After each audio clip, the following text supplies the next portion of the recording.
And everything fits in the picture. This is so not normal. There we go. A little bit better.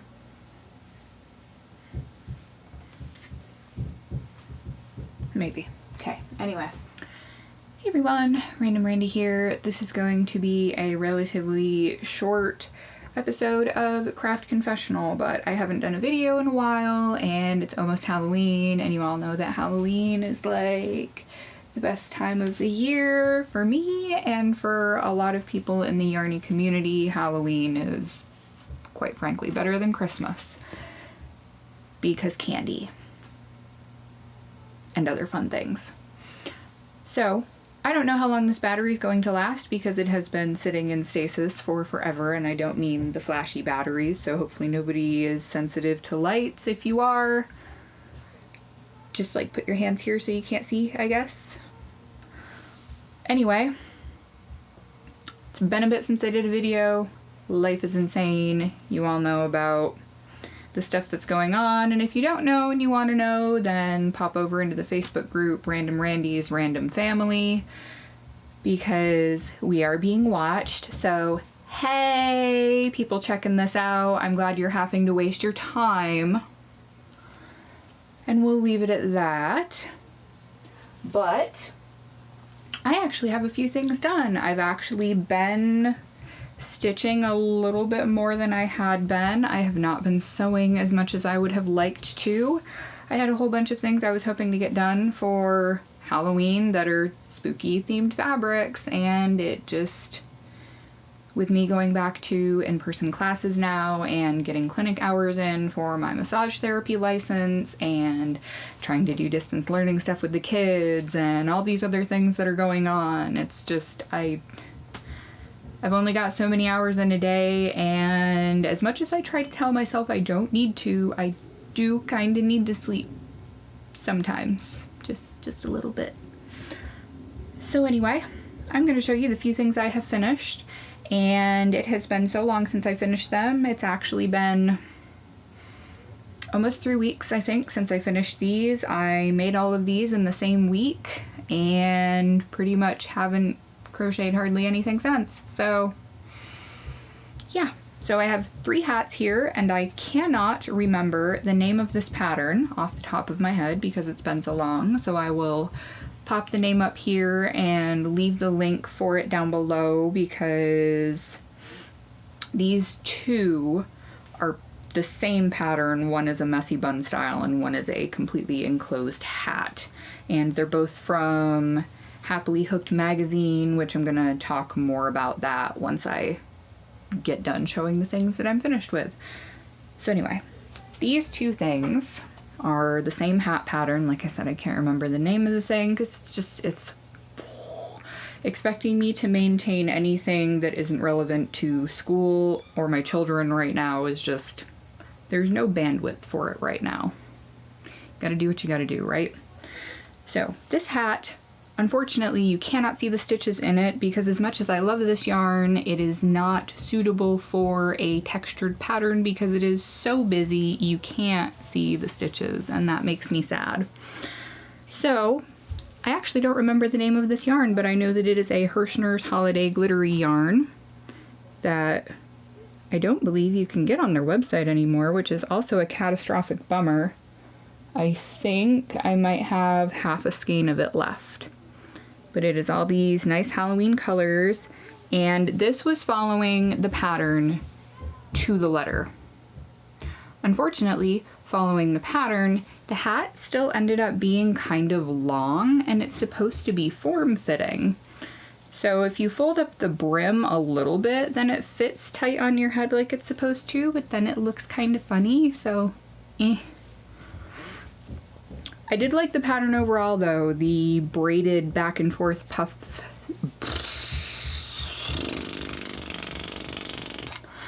the braided back and forth puff stitch design is a lot easier than I thought it would be. It looks super complicated, but after the first couple of rows you don't even have to think about it, which is so nice, because if you're trying to do stitch work when you got help from all sorts of small people and critters, you don't have time to sit there and stare at stitch counts for a pattern. Right? Right.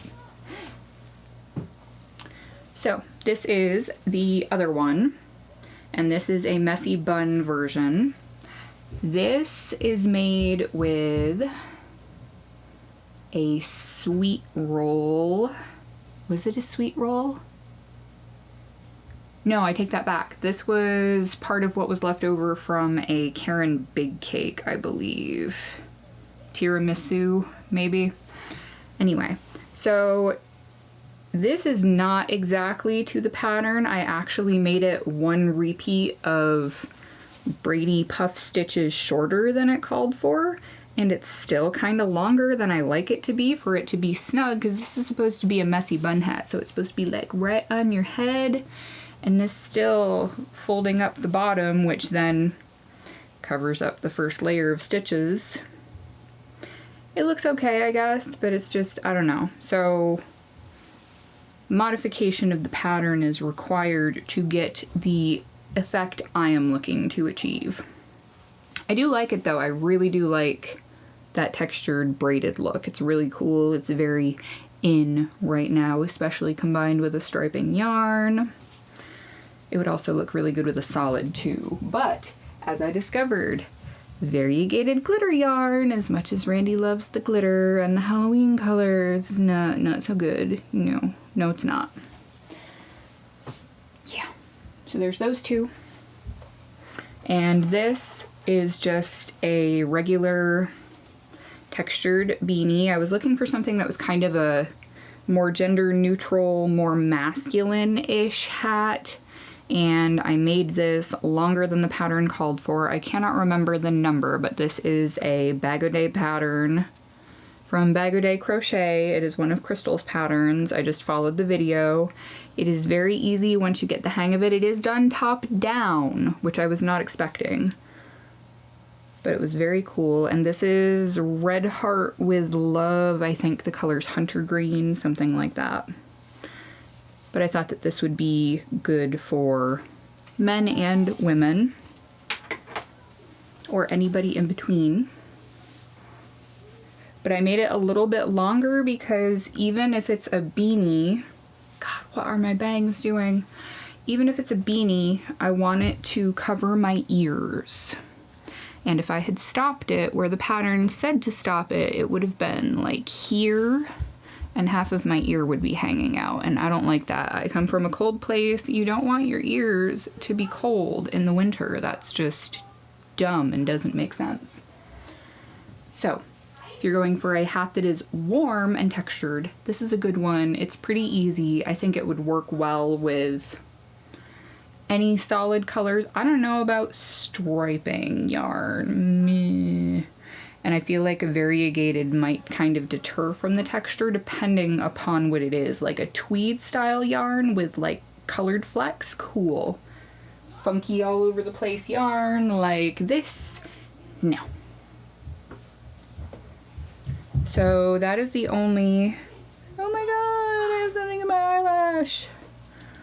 This is why Randy doesn't wear makeup all the time, because it's so much work and I do not enjoy it. I might just put a blooper reel at the end of this because this is messed up. So anyway, I still have not just made the pockets for my pyramid pocket shawl that I was designing because life. The other thing I have been working on though, which is pretty much the only other thing I've been crocheting, is buried down here. And it is the blanket I am making for my older son Hunter. And it is made out of Bernat blanket yarn. I do have some other balls of this blue that I'm going to be probably adding onto it for size. Once I finish this first ball of blue, I'm going to then use the Bernat blanket brights that I have. I don't know the colorway, but it's got like red, green, Crayola yellow, and blue in it. So, as you can see, it looks quite textured. All this is a single crochet, double crochet repeat. You just get an even stitch count with your chain.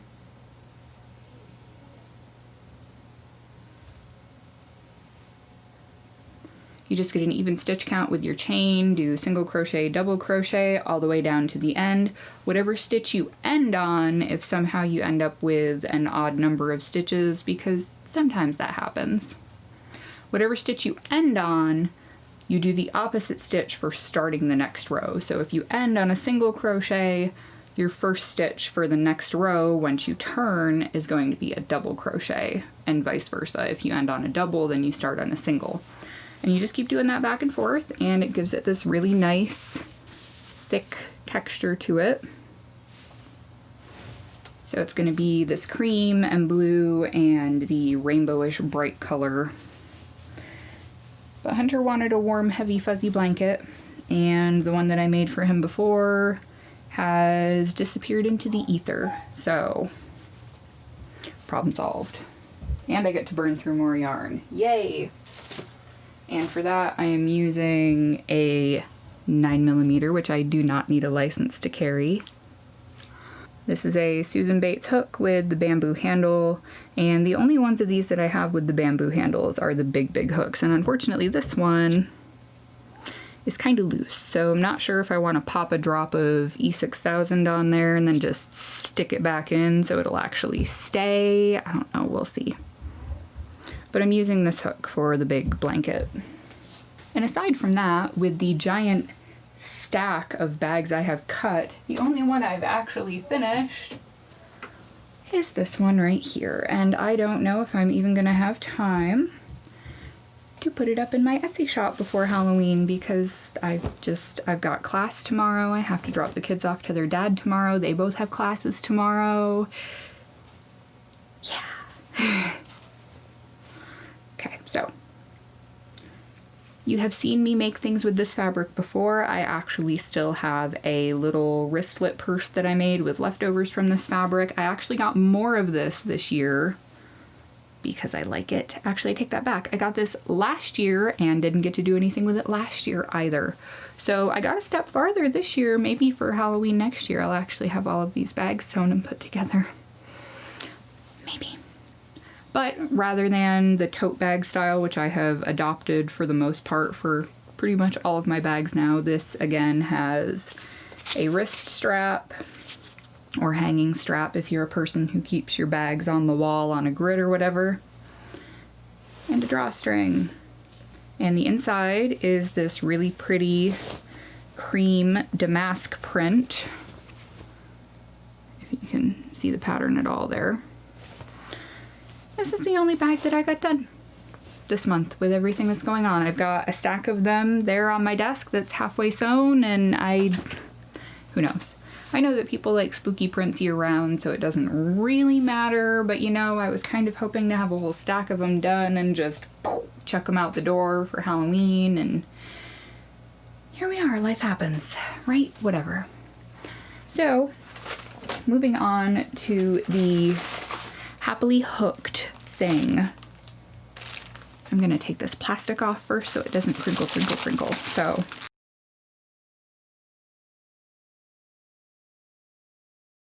a lot of you have probably seen patterns around, and I was bombarded with ads for probably a month before I gave in and decided to give it a go, from Happily Hooked, which is a digital magazine. To my knowledge, they do not do printed magazines, as far as I know. But they've been around for a while, they've been making things for a long time. So what they give you is they offer you a year subscription to this digital magazine, and not only do you get a subscription to Happily Hooked, but you also get, what is it called? Pattern Pack Pro, maybe? I'll write what the actual name is here. Like I said, no memory right now whatsoever. So bad. So unlike me. So that should give anybody who's seen me or talked to me for a while an idea of how frazzled I am by life, the universe, and everything at the moment. Anyway. So you get the Pattern Pack Pro magazine and Happily Hooked. You get essentially it's an e-magazine. It's got a whole bunch of patterns. There's also articles. There's also a printer-friendly version, so you can print out whatever patterns there are. The pattern for the hat, the one I showed you at first that had the braided texture stripe thingies, was from one of those, and I'll include which issue it was in down in the description box. I believe if you sign up for a year... So, the battery in my camera died, and the other one isn't charged yet, so we're going to keep going with my phone. So apologies if the quality just went from, oh, it looks good, to, oh, what happened?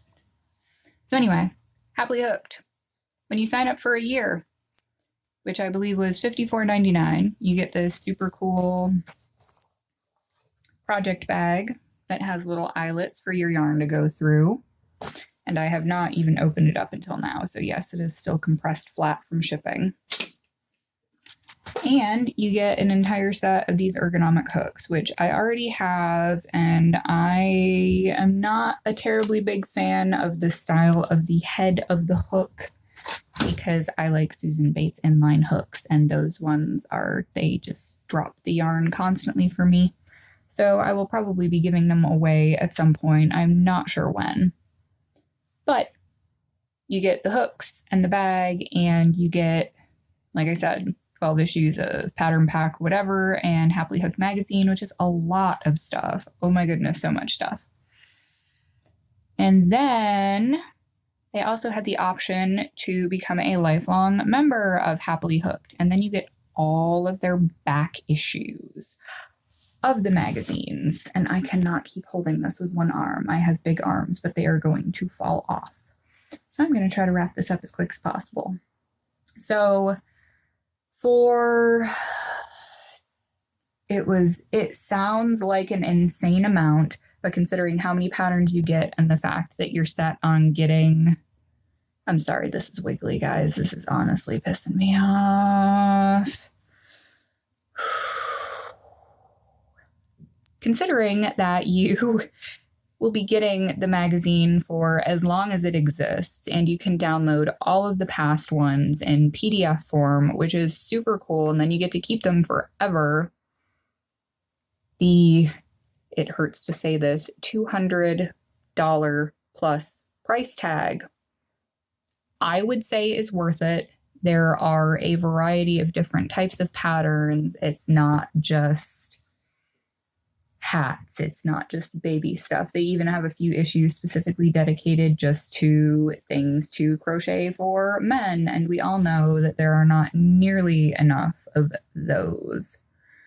So yeah, it's pretty cool. I like it. I have downloaded all of them, and it takes up a lot of space, but now I can go back and look through them whenever I want, and there's actually a crocheted hat made with sock weight yarn, which I believe it's called the dumpster fire hat, which if you know anything about the way things have been going in 2020, referring to it as a dumpster fire is very apt and appropriate. But I think I want to use my sole remaining skein of Briefcase Full of Guts yarn that I dyed after and named after the Death Clock song from the show Metalocalypse, because I am one of those girls. I am not only creepy, I am also a metal girl, and yes, I do like yarn and crochet too. It's okay to be you and be weird and like all of the things that make your weird little heart happy, and just don't care what other people think of you. So I would say overall it is worth it. I don't believe they have an affiliate link thing, so I will just link to their site so you can check it out if it's something you're interested in. I do plan on doing an actual digital tour of everything that they have there. I was planning on doing it earlier, and just as I've mentioned a million times already, have not had time to do it. So yeah, that's pretty much it. I am also, because of everything going on right now, going to be setting up another GoFundMe for legal fees, and I will just leave it at that. I'm going to put the link to that down in the description box below the video, because as most of you know, right now, with me still not being graduated because of coronavirus, I can't be legally working right now. So yeah, fun. Yet the bills keep piling up, don't they? Funny how they just don't stop, but we can't work yet because we haven't graduated yet. It's a conundrum for sure.